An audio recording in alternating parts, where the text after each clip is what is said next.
WDAF, Kansas City. Dan Henry, WDAF Local News at 11. The outlook for Kansas City, cool. One party was fatally shot tonight in the armed robbery of a service station at 21st and Indiana in Kansas City, Missouri. Kansas City detectives are investigating and withholding the name of the victim pending notification of next of kin. Preliminary reports indicate there may have been no money taken in the hold-up attempt.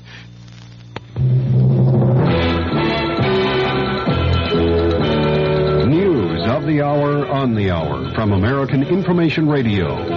This is Richard Wall from Los Angeles, and at this hour, President Nixon says he's given Congress and the public all relevant evidence on Watergate and related issues. And in Phoenix, Arizona tonight, the president told a Republican rally, "The time has come to get Watergate behind us and get on with the business of America."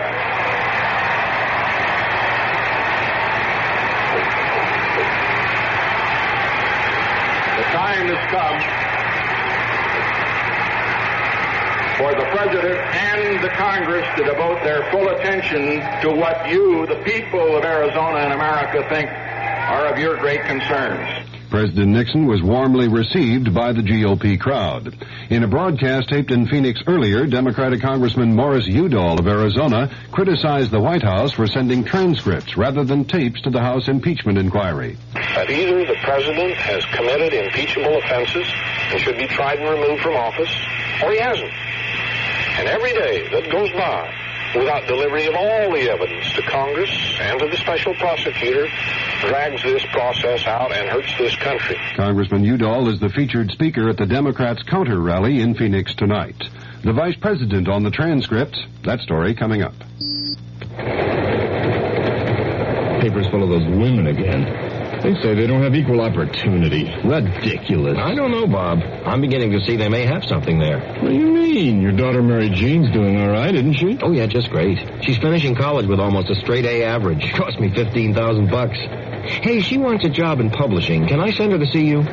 Sure. Always glad to have a bright, pretty girl like Mary Jean around. We'll start her in the typing pool. Typing pool? Good college, great grades, and a $15,000 diploma so she can be a typist? If she were a young man, would you say the same thing?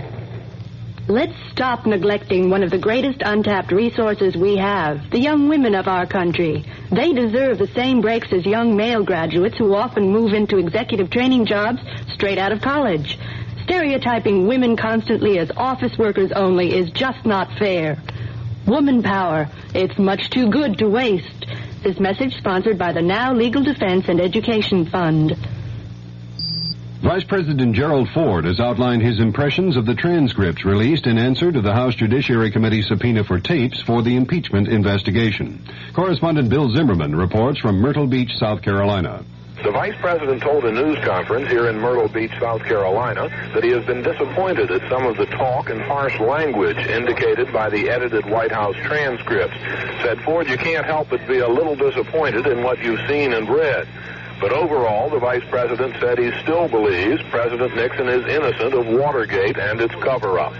Bill Zimmerman, ABC News, with the Vice President in Myrtle Beach, South Carolina. State tax officials in Sacramento say President Nixon has paid more than $5,000 in back taxes, interest, and penalties here in California. Senator Edward Kennedy says he disagrees with critics who say President Nixon might give away too much on nuclear arms limitation with the Soviets to draw attention from Watergate. Kennedy says the president should make a Moscow trip this summer. U.S. officials with Secretary of State Henry Kissinger in Damascus say there was some progress toward a disengagement agreement with Israel in Kissinger's talks with Syrian President Hafez Assad.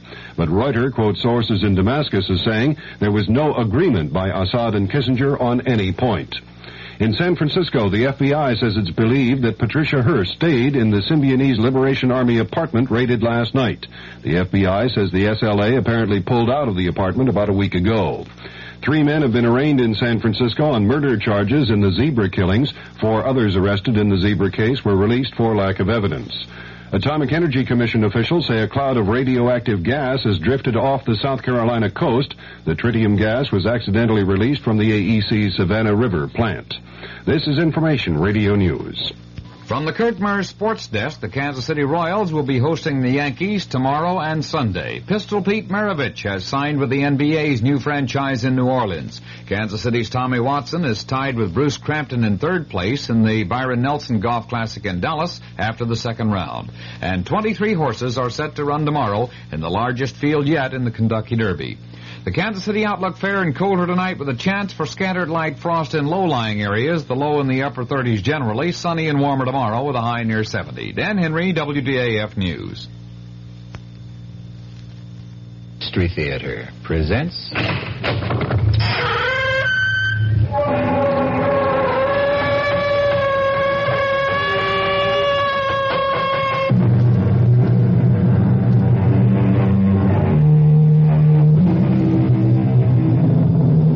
Come in. Welcome. I'm E.G. Marshall. Welcome to another hour of mystery and suspense, to a terrifying battle of wits. Our play poses a dilemma you have never faced, or are likely to face in your lifetime. Whether to commit the murder in your heart when your mind tells you to restrain yourself. Listen to what happened to one man, Thomas Drake, who did face that dilemma, and what he did about it. Professor Mallory, if you're a friend of Emery's, you've got to tell him to stay away from my wife. Really now, Drake, I don't like to interfere in the personal life of faculty. You must. You must tell him, or I won't be responsible. I don't want to kill him. But I don't trust myself. Come now, Drake. Sensible people don't solve their marital problems like that. With murder.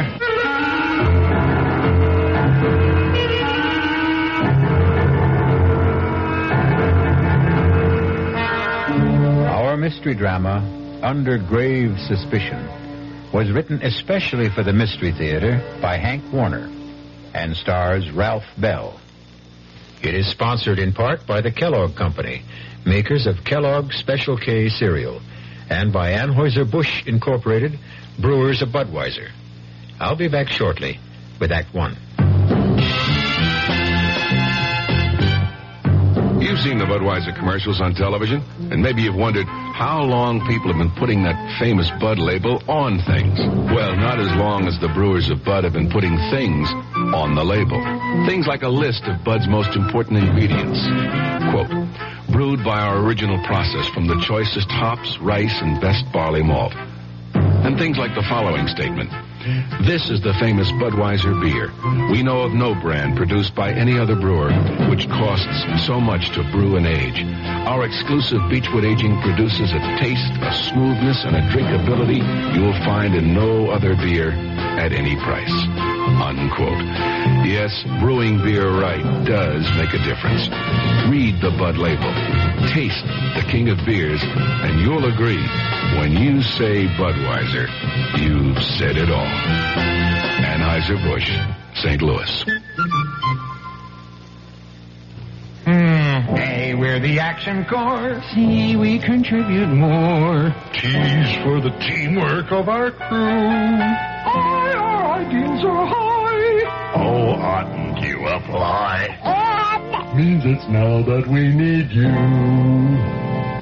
A-C-T. We could go on all day. Oh. Here's why. Volunteers are needed right away. Action is VISTA, the Peace Corps, RSVP, SCORE, and other volunteer programs that are helping people to help themselves. If you're trained in a skill or just have a little love to share, Action needs you. Yeah, baby. Action really needs you. Don't crawl under a rock. Get into action. Oh, yeah. This is a public service of this station and the Advertising Council.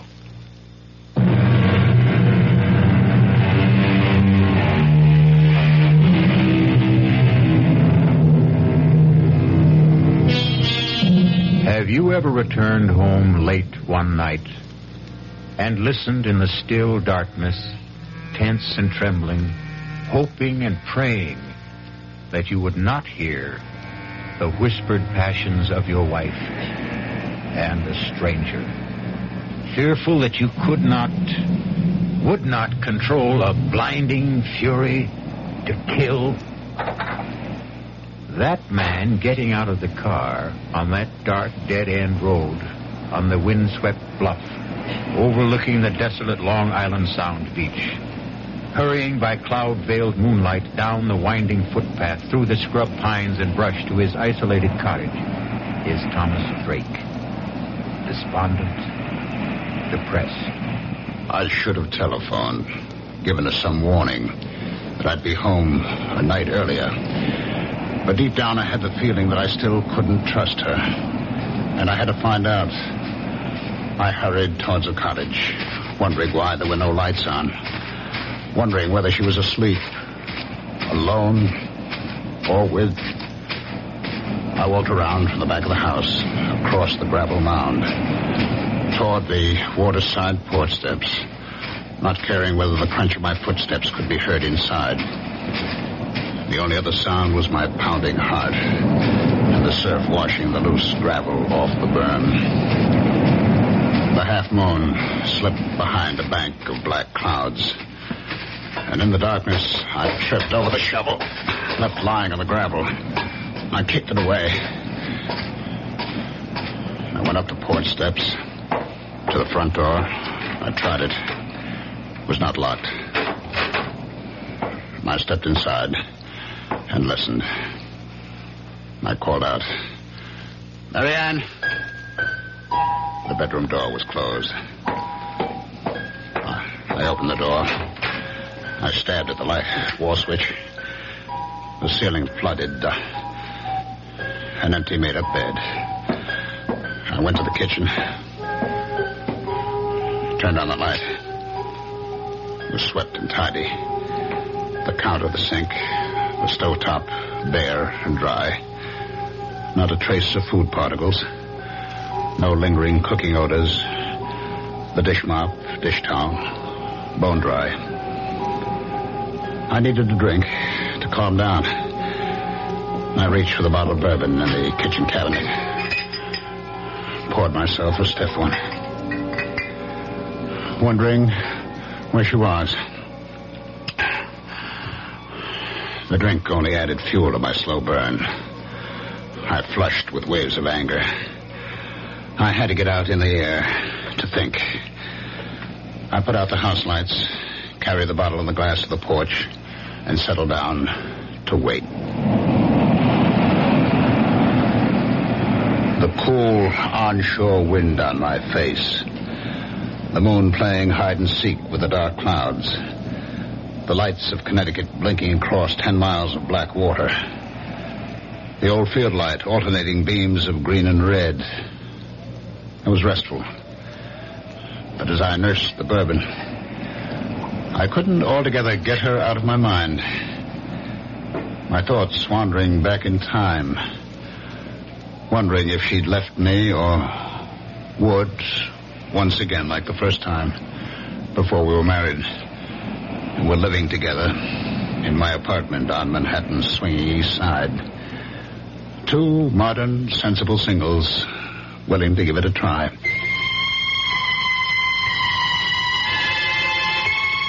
I had a job then. Good job.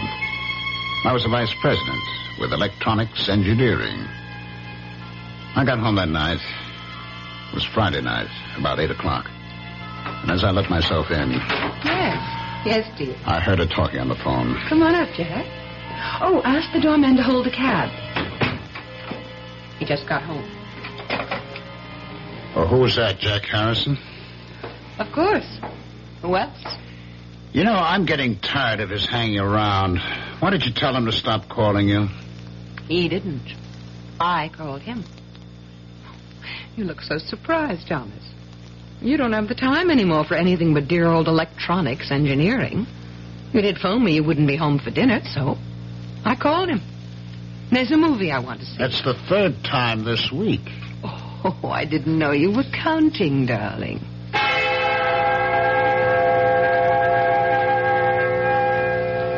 I waited that night. watching television, dozing fitfully. My mind going back to the smiles and looks they had exchanged as they left. I could see them after the movies going to the Purple Camellia for nightcaps and the wild rock of the panting cougars, and then senses-stimulated bodies pulsating with savage beats to spend the night with him.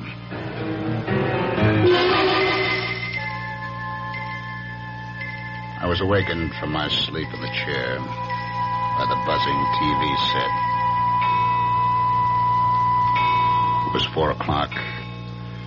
I fought off the idea of phoning her at Harrison's apartment. I had no one but myself to blame. We had agreed, like two sensible moderns, that there'd be no strings, that we'd be free to live our own lives. And for the first time, I admitted to myself I didn't want that freedom. By 10 o'clock that morning, I couldn't stand it. I phoned Harrison's apartment. There was no answer. I went down to the lobby reception desk to get the mail. It hadn't arrived yet. But the clerk handed me an unstamped envelope. My name and apartment number on it, in Mary Ann's handwriting. I tore it open. Dear Tom, I'm sorry. I think it would be best for both of us to call it quits. I'm going away. There was no date on the plain white notepaper. No imprint of name and address, no forwarding address. Just signed, Mary Ann. I refused to believe it. I hurried right back up to the apartment, to her bedroom closet. Her clothes were gone. I got through the day somehow, in a daze. But the next day, when I went out to get the Sunday paper and returned to the apartment, there she was, unpacking. I changed my mind. Let's have a drink. Want to tell me? There's not much to tell. He told me he has a wife, 3 children in Connecticut, that she won't let him go, so he couldn't marry me. Marry you? You want to get married?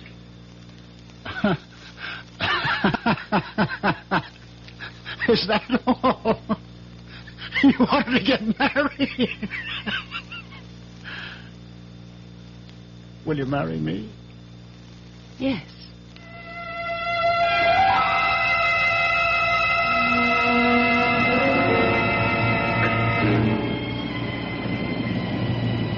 Now, here I am, waiting once again. Like two sensible moderns, we adjusted to marriage. We seemed to be making a go of it. Until I lost my job and the cutbacks of government contracts.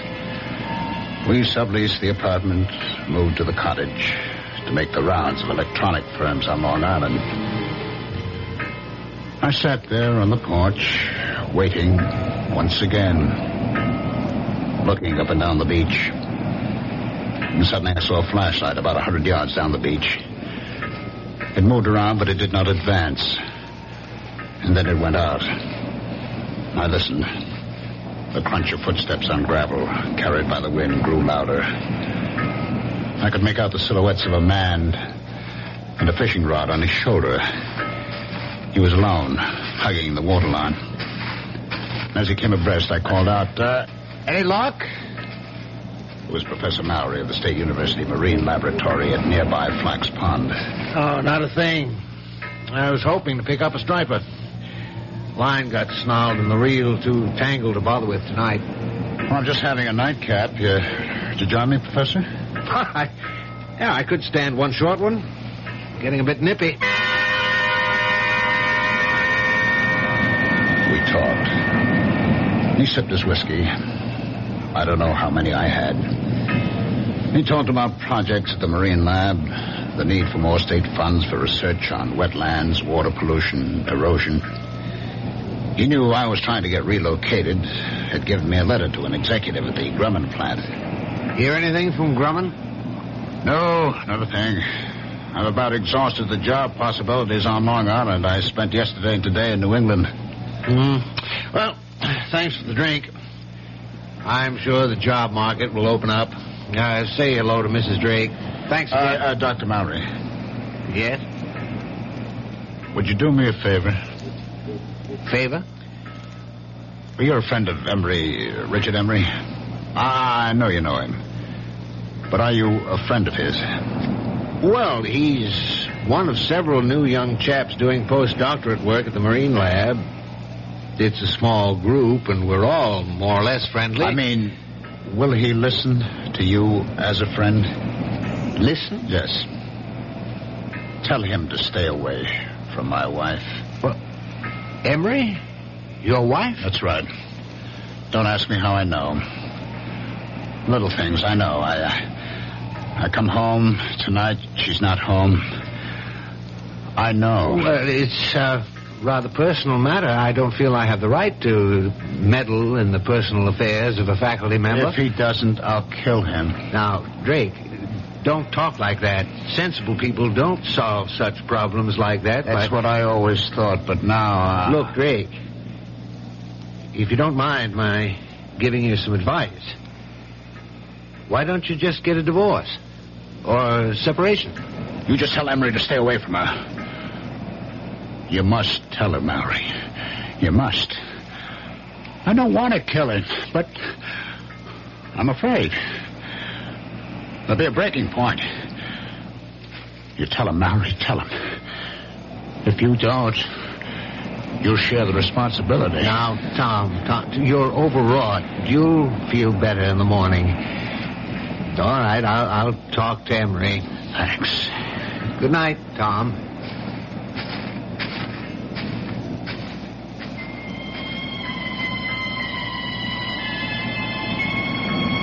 I picked up the bottle. It still had about one drink in it. I walked down to the waterline. I swallowed what was left in the bottle, and with swelling anger, I flung it into the waves. I turned back towards the cottage and stopped. I saw a flashlight down the beach. I could make out two persons walking towards me. And then the light was out, and silhouetted against the night sky, two forms embraced as one. And then, carried by the wind rising out of the northeast, I heard the teasing laughter of Marianne.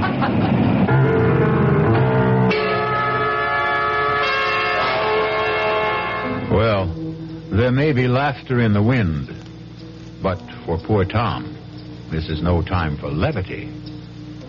Wonder whether he knows that it's an ill wind and will blow him no good. I'll be back shortly with Act 2. Breakfast in the morning. Kellogg's has that wholesome taste to get you up and grinning. This is Jerry Coffer for Kellogg's Special K. You know, for years we've been talking about the Special K breakfast, a great way to start the day if you have a weight problem.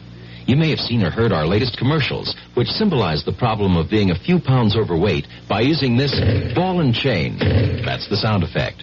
But so many people have come to know the Special K breakfast that can help solve weight problems, they sometimes forget that Special K is America's favorite high-protein cereal.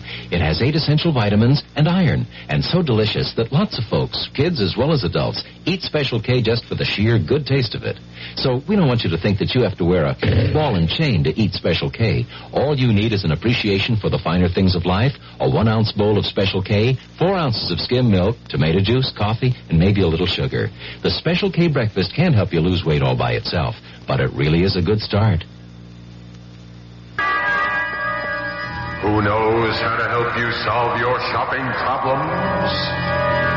The Better Business Bureau knows. Wednesday, 10 o'clock. I'm back at the office working on the case when my secretary brings me the mail. Thanks, kid. The usual stuff. Then I see it.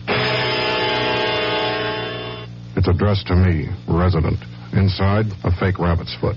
The pitch, a $2 donation or send back the rabbit's foot. My problem, what to do about it.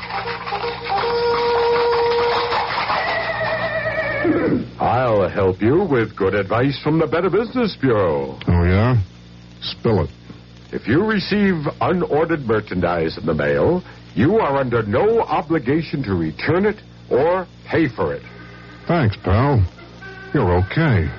Just another consumer tip from your Better Business Bureau.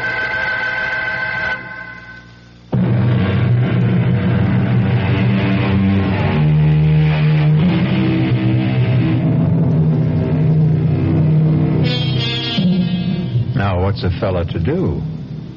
Poor Tom Drake is in the dark and all at sea, wondering where he ought to be or not to be. But let's not blow the man down. Just lend me your ears, and we'll listen.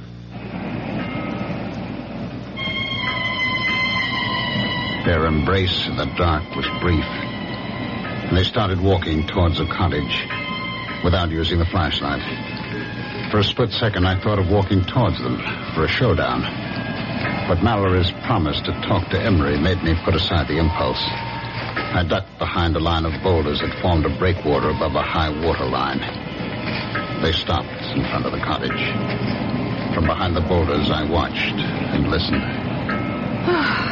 That was a good hike. Yeah. Let's go inside. Oh, let's sit out here for a while. It's such a beautiful night. I'd like a cigarette. Okay. He sat down beside her, struck a match, cupped it in his hands and held it to the cigarette in her lips. In the glow from the match flame, her face flushed, her eyes dreamy with desire. I knew I would never give her up. I'm going out to Montauk next week. It's a long Monday holiday weekend. How about coming with me? I'd love to, but I'll have to figure out some excuse to be away. Figure out? Well, that shouldn't be any problem. You're pretty clever about such things. I'll think of something. I couldn't help thinking she was pretty clever about such things. Like the night she went with that very clever Harrison leading her on. I'd never forget that Friday night. And now, another Friday night. Come on, let's go inside. You said he won't be back tonight. Oh, relax, Richard. You mean to tell me you prefer this cold gravel to a nice, comfortable couch? Come on, Marianne. Oh, what's wrong with staying out here? Omar Khayyam was content with a jug of wine, a loaf of bread beneath a bough. Oh, not bad, not bad. The laughter broke off suddenly. I saw the glowing tips of 2 flipped cigarettes. And then... Kiss me, Richard. I'm crazy about you. Stop it! Stop it! Tom! What are you... Marianne, go inside. Go inside, I tell you. Now, wait a minute. Why? If you have anything to say, you can say it here in front of Richard. Go inside. Let go of my arm. Now, listen, you leave her alone. Let go of her. He broke my grip on her arm and pushed me away. His shove made me slip to my knees. I came up swinging at his face and missed. He pinned my arms from behind. Now, listen. What's the matter with you? Are you crazy? I broke out of his grip, stepped back from him, and fell across the shovel. I grabbed the handle, jumped up. No! And swung at Emery. Too late for me to stop the swing. No! As she rushed in between us, the sharp edge of the shovel hit her in the back of the head. Oh, my God. I stood there, holding the shovel, unable to move, my eyes fixed on her face as Emery knelt down over her with the flashlight. I watched her face and prayed she wouldn't die. I trembled with fear and anguish, telling myself this couldn't be. It was a nightmare. Emery turned the flashlight on me, studied my trembling lips, my glazed eyes fixed on Marianne. She's dead. I heard him, but didn't answer. I couldn't take my eyes off her. Drake, did you hear what I said? She's dead. You killed her. You better go in the house and call the police. I looked at him, puzzled. My mind, my eyes, my memory playing tricks on me, wondering who he was. Harrison? Jack Harrison? Mocking me the night he took her to the movie, telling me we'll be back. What's the matter with you, Drake? Don't you hear me? Call the police. I'll tell them. I'll say it was an accident. She tried to steal. I don't think you've heard a word I said. I'll call the police myself. Where are you going, Harrison? Call the... Who's Harrison? I'm Emery, Richard Emery. Drake. I'll be right back. Don't turn your back on me. What? He looked back as I swung the shovel, his mouth open, his eyes unbelieving. He went down. I hit him again. He was still, lying on his face. I staggered, gasping for air, my head pounding, thousands of pinpoints of light exploding inside my head. I sank down on the steps of the porch, holding my head in my hands, trying to clear my head, groping to recall, understand what had happened to me, to them. Slowly, the horror of it all returned. Marianne was dead. I turned the other body face up. It was not Harrison. It was Emery.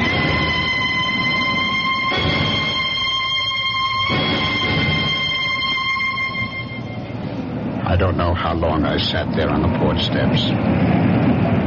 Finally, I faced it. I decided to try to get rid of the bodies, bury them temporarily in the gravel berm. I'd have to get a small boat, that rowboat, in the woods just above the flood water line stored by one of these summer residents. I'd row the bodies out to the channel, weight them, drop them overboard on an outgoing tide. The strong current on the bottom of the channel would move them out to the sea. The loose gravel was only about 3 feet deep. It would be deep enough to hide them. I dragged the bodies over, laid them end to end, covered them, building up the gravel mound to the same height of the berm that ran parallel to the water level. I inspected the shovel. The metal glistened clean, no sign of blood or hair. I stood it against the porch rail, went inside. I sprawled out on the bed, exhausted, and fell into a heavy, dreamless sleep.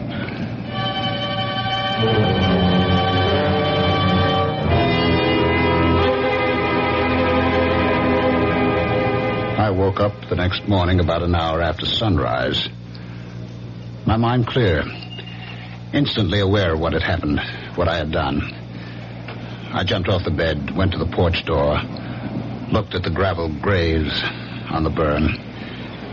It looked natural, peaceful, like a cemetery. I knew what I had to do. I put on the coffee, showered, changed my clothes. Became aware that her clothes were still hanging in the closet.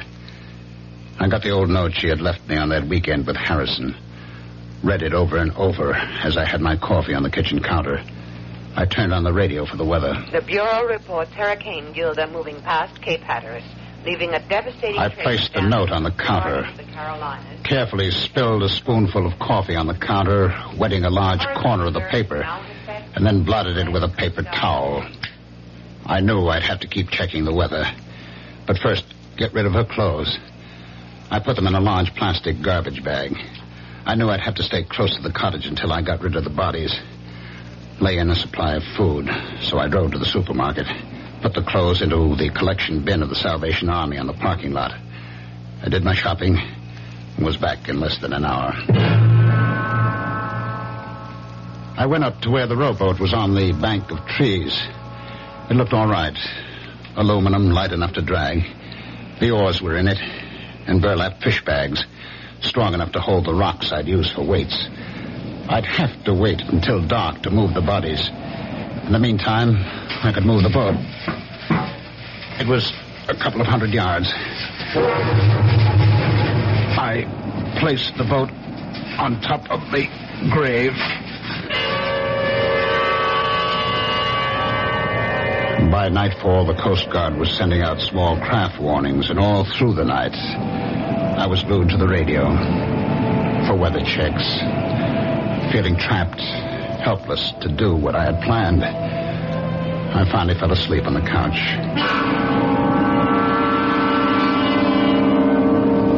I was awakened by the Sunday morning church music and a loud knocking on the porch door. Hey, are you in now? I didn't recognize the voice. I hesitated. The knocking stopped. I heard him walk down the porch steps. I put on my shoes, went to the door. He was sitting on the edge of the transom of the boat, his back to me, smoking a cigarette, fishing pole across his knees. It was Mallory. He turned. Didn't wake you, did I? I heard the radio, and I thought I'd stop by. Feel all right? Okay now, but yesterday, what a head. All day. How about some coffee? Oh, thanks, but I've got to get back to the lab. I didn't know you had a boat. Well, it's not mine. Belongs to the Johnsons. I saw a couple of kids dragging it out of the patch of trees up there. They ran when I started towards them. Thought I'd better keep it here for them. I guess it's safe enough here, unless we get that hurricane. I'd pull it up on higher ground if the weather gets worse and Gilder doesn't move out to sea. Well, I'm glad to see you feeling better. Dr. Mallory, did you get a chance to talk to Emery? No. Matter of fact, I haven't seen him. I stopped by his room Friday night after I left you. He wasn't in. I left a note to call me. I didn't hear from him all day Saturday. He wasn't in Saturday night. Not in his room this morning either. It's not like him to go off without a word. I've been thinking over, Dr. Mallory. It's no use talking to Emery. I can't keep it tied to me. She's left me. Oh, did she? I'm sorry. Perhaps for the best. Well, she didn't get home Friday night. Left me a note. Found it in the kitchen Saturday morning. Is she leaving you for Emery? She didn't say. I see. Well, I'm sorry, Drake. I really am.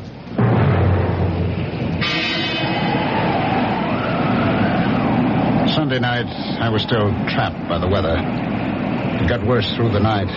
But the weather report said there still was a 50-50 chance that the hurricane would bypass Long Island.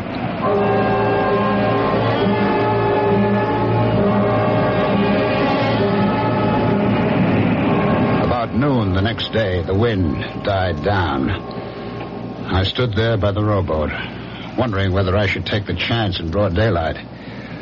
Long Island Sound was still, calm as a lake. I heard a helicopter coming across Crane Neck. Routine patrol of the shore. I could read Suffolk Police. And then Dr. Mallory coming down the beach towards me. I stood there waiting for him. Well, I'm glad I found you home, Drake. I've just been answering more job ads. Yeah, have you heard from Mrs. Drake? A letter, perhaps? A phone call? Why, no, I haven't. Well, I'm getting really concerned about Emery. No one at the lab has seen him or heard from him for 3 days. This morning, I looked through his room. His clothes, his suitcases were there.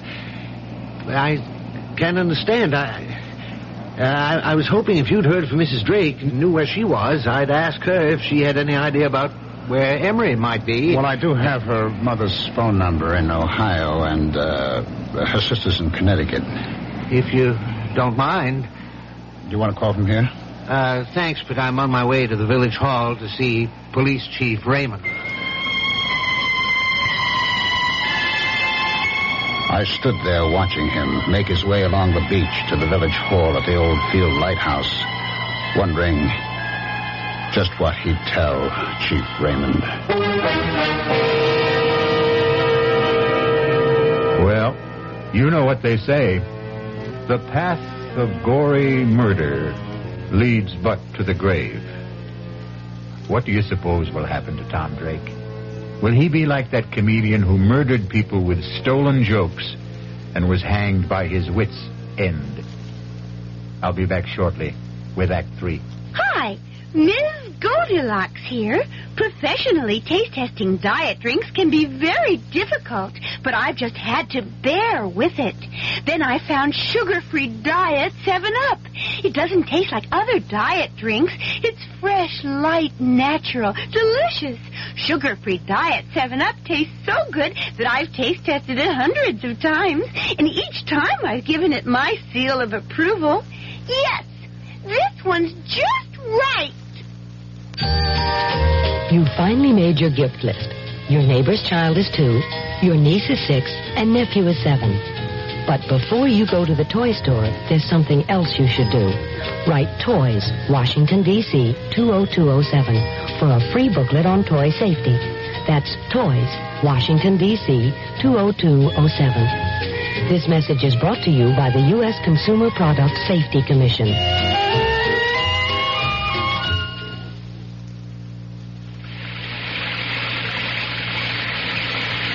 Sometimes a gentle rain in one place adds up to a raging torrent in another.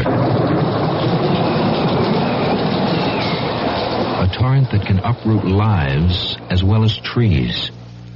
To remedy the things that can be remedied in a disaster, America has a unique emergency force, the American Red Cross, America's good neighbor. Red Cross is on call 24 hours a day, every day, to cope with emergencies, whether they're on the next block or a continent away. Most of the help that's given is from volunteers. The money's from volunteers, too. Volunteers like you. If you need help, join us. If you can give help, join us. The American Red Cross. Help us help people. Just like you.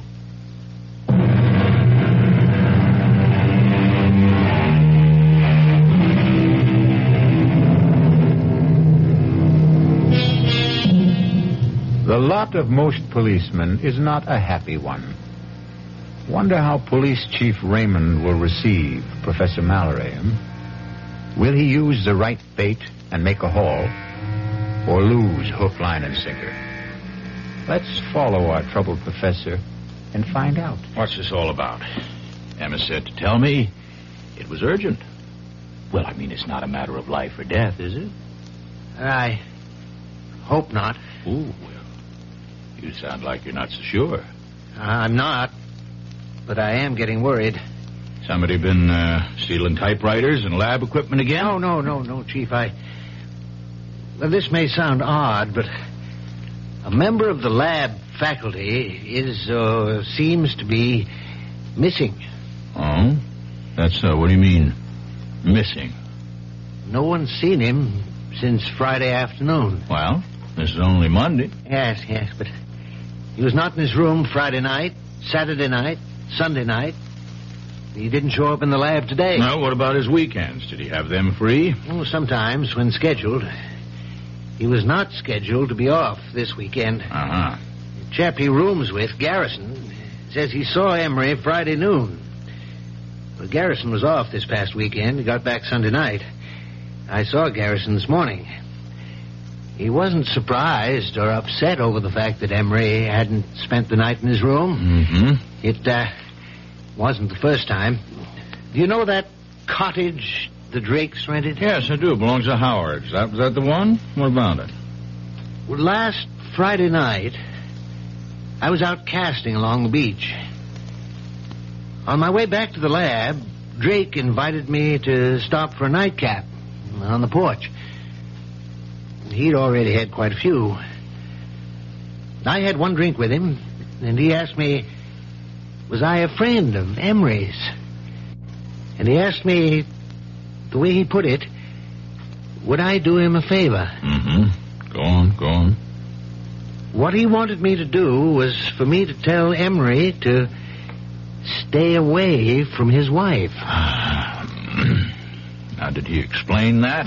Did he mean Emery was annoying his wife, or did he mean they were having an affair? Well, my first impression was that it was more or less a dalliance.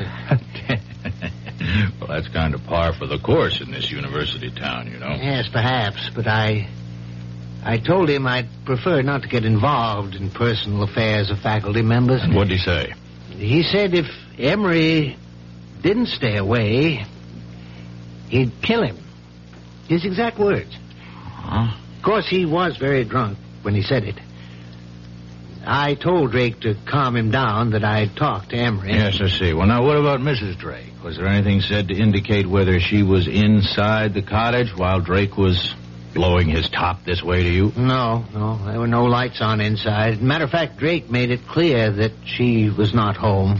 He implied, without mentioning Emery by name, that she was out somewhere with him. Well, in that case, she could have some idea about where he might be. That occurred to me. I went back there yesterday morning with that in mind. And did she? She wasn't there. Drake told me she'd left him. He said she didn't come home at all Friday night. He said he found a note from her in the kitchen Saturday morning. Well, that's quite a coincidence, to say the least. Did the note say she'd gone away with Emery? Well, Drake didn't show me the note, but as much as said there was no mention of Emery. Have you been to the cottage since yesterday? I stopped there on my way here. Drake says he hasn't heard a word from her. No mail, no phone call. Well, I asked him, would she perhaps have gone to her parents' home, to a relative? He gave me these phone numbers. Oh, yes, let me see that. Ohio and Connecticut. You think we ought to call them?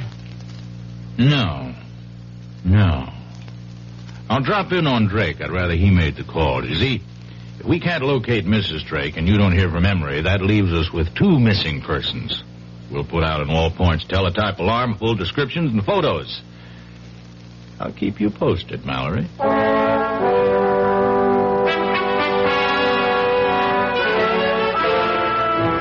I'll come to the point, Drake. Mallory, Professor Mallory up at the Marine Lab, came to see me. And he's a bit worried about the absence of a faculty member, one Richard Emery. There's no use being delicate about this, Drake. From what he told me, it does look like Emery and your wife ran off together, doesn't it? Yes, it sure looks like it. Do you mind if I see that note she left you? Oh, no, not at all. It's on the kitchen counter where I found it. We went into the kitchen. He picked up the note, studied it carefully, looked at the back of the paper, felt the coffee stain. When did you, discover this note? Saturday morning. Well, that stain's some coffee spilled from my cup as I was reading it. Oh, I see. You mind if I, look around? Oh, go right ahead. I followed him into the bedroom. He looked through her dresser, the closet, the night table. Well, her clothes are gone, all right. I was looking for a letter she might have received from a friend or relative, inviting her for a visit for a few days or a week. I mean, did she mention such an invitation to you? No.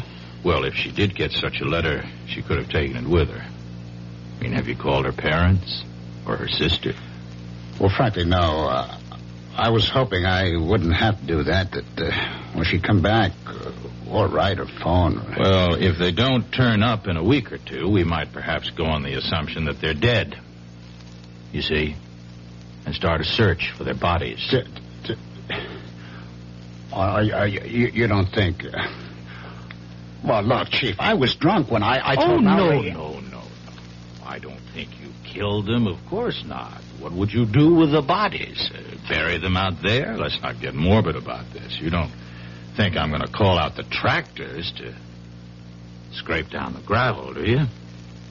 Oh, by the way, how long are you planning to stay on here? A couple of weeks. All right, fine. Well, now keep in touch. I'll call you if anything develops. Phone me if you get a letter or a call from your wife. I followed him out. He looked at the rowboat. Steadied the sky. I'd pull that little boat up higher beyond that low ground back of the house. I wouldn't be surprised if we get some of Hurricane Gilda before night's over. Better keep the radio set on the Coast Guard reports. I watched him go down the footpath across the low ground behind the cottage and then uphill to where his car was parked, top of the bluff.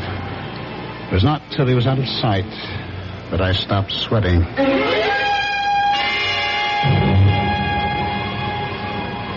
It stayed calm, windless, an oppressive silence hanging over the water and the land. The sky was sunless, gray, not a cloud in sight. I'd heard of the calm before the storm, but I'd never seen it. I filled the kerosene lanterns, got candles ready. Gale warnings, Cape May to Block Island. High tides 3 to 4 feet above normal with flooding along lowlands. By late afternoon, all up and down the sound, white caps galloped shoreward from as far as the eye could see. Treetops swayed and twisted in the whistling wind. The waves crashed higher on the shore. It started to rain hard.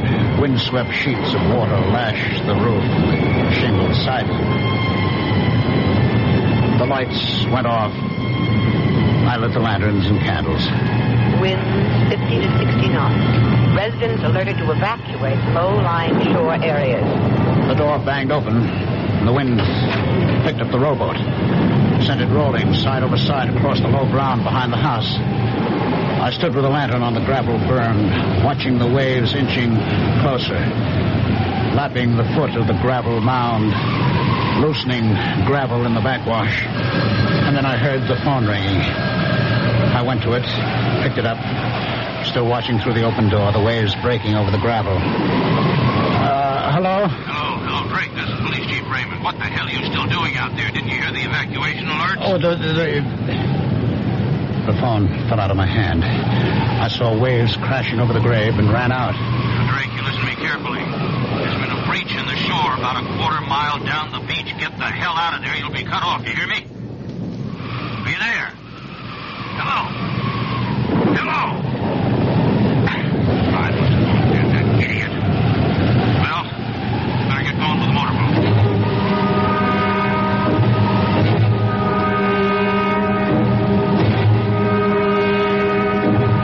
I knew I had to keep shoveling on the gravel and sand as fast as the waves washed it off. But for every shovelful I threw on the grave, the waves washed off too. I lost track of time. I knew I had to keep at it to keep the grave covered.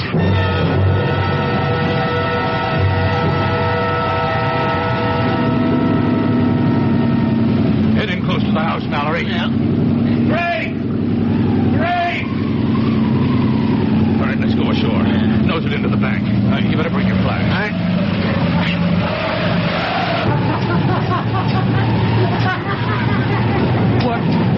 What the hell is he doing? No! No! You can't come back! Never, Harrison! Never! God of mercy. It's Emery. Well, I better get him over to the Riverhead Prison Hospital. Tide will be going out in a little while. Let's put this rope around the ankles and secure it to the porch. Mallory, you stay here till the county police and the coroner get here.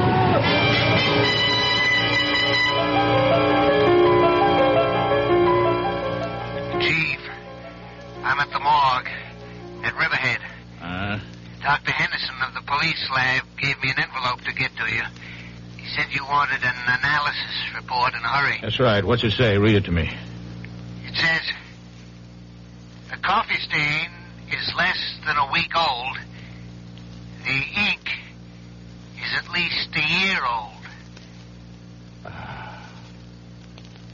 Well, thanks, Mallory. By the way, do me a favor, will you? Leave a note to Highway Superintendent Murphy in the State Office building. And tell him I said, I won't be needing those tractors.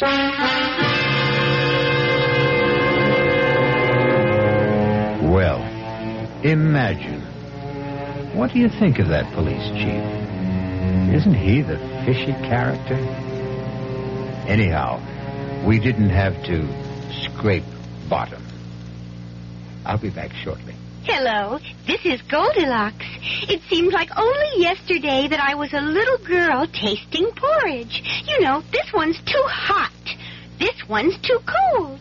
And now I conduct taste tests on diet drinks. And there's one I must tell you about. Sugar-free Diet 7-Up. It has a fresh, natural, delicious taste. It drives my taste-o-meter crazy. Sugar-free Diet 7-Up. This one's just right. Answer on. I'm building a kite out of tissue paper, and it's beginning to rain. What do I need? Umbrella or plastic kite. Answer on. How many children are born with birth defects? 250,000 a year in the United States. What's being done? The March of Dimes supports research, medical service, and public education programs. How can I help? Answer on. Like me, the March of Dimes needs money for answers. Give to the March of Dimes.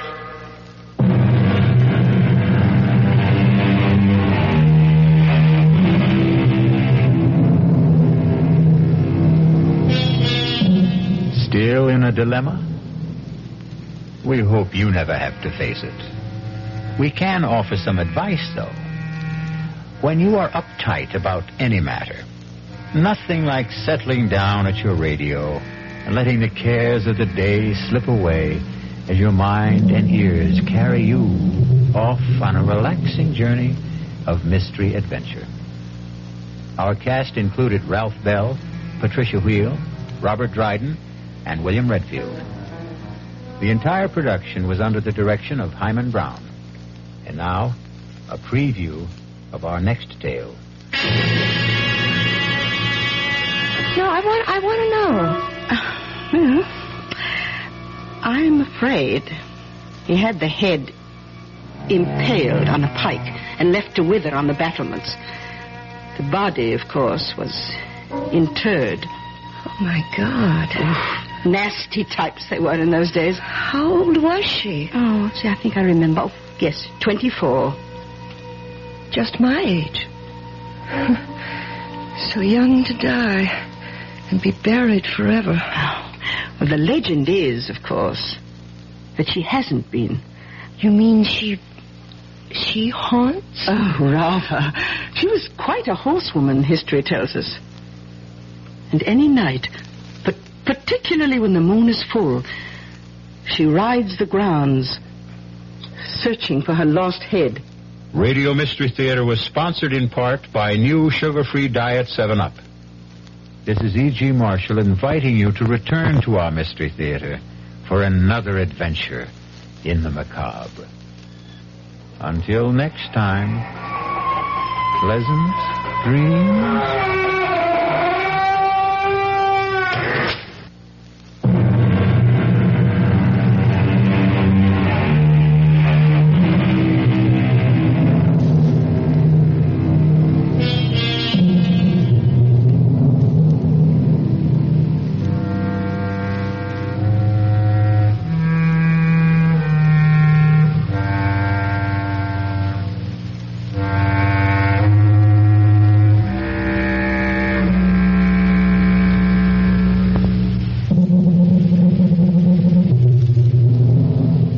WDAF, Kansas City.